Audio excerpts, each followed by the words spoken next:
Hello friends, आप सभी का Ravi math magic YouTube channel में बहुत बहुत स्वागत है।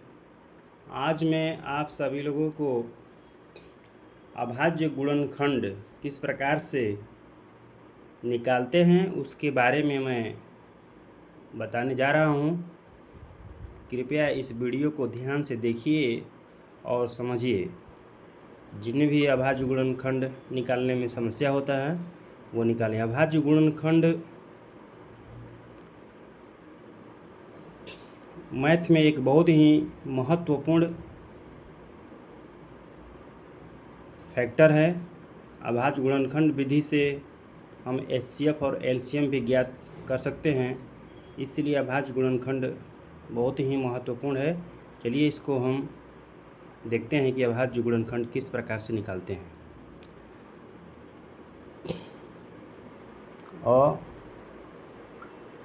अभाज्य गुणनखंड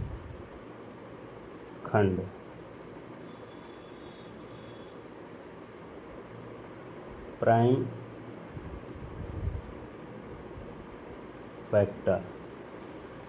अभाज्य गुणनखंड किसे कहते हैं? जब किसी भी संख्या को हम अभाज्य संख्याओं के गुणनफल के रूप में, गुणन के रूप में लिखेंगे तब उसे हम अभाज्य गुणनखंड कहेंगे। जैसे हम कोई संख्या लेते हैं, जैसे 120 हमने एक संख्या लिया और 120 का हमें अभाज्य गुणनखंड ज्ञात करना है, तो हम क्या करेंगे, इसमें हम अभाज्य संख्याओं से बारी बारी से क्या करेंगे, भाग देंगे और इस प्रकार से हम अभाज्य गुणनखंड क्या करेंगे, ज्ञात करेंगे। तो सबसे जो छोटी अभाज्य संख्या है 2 है, 2 से सबसे पहले हम इसमें क्या करेंगे, भाग लगाएंगे।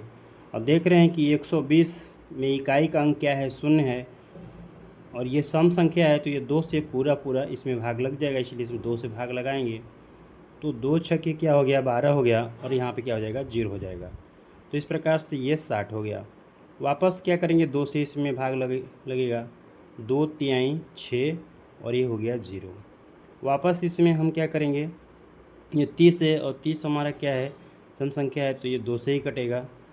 तो 2 एकाइम 2, इसमें से 1 निकलेगा और ये 0 10 हो जाएगा, 2 पचे 10।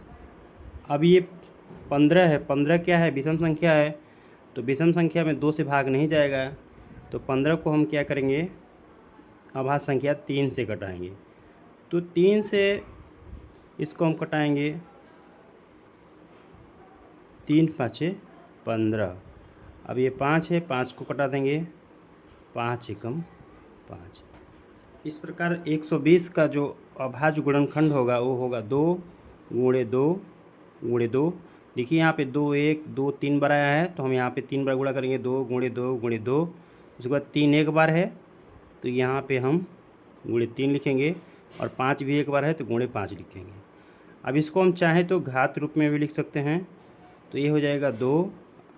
अब 2 की संख्या यहाँ पे 1 2 3 बार है, तो 2 की घात 3 हो जाएगा और 3 की संख्या एक बार है, तो 3 की घात 1 हो जाएगा और 5 की संख्या एक बार है, तो 5 की घात 1 हो जाएगा। चलिए इसी प्रकार एक और संख्या का हम लोग गुणनखंड ज्ञात करते हैं, ठीक है, और इसको समझते हैं कि किस प्रकार से गुणनखंड ज्ञात करेंगे। 700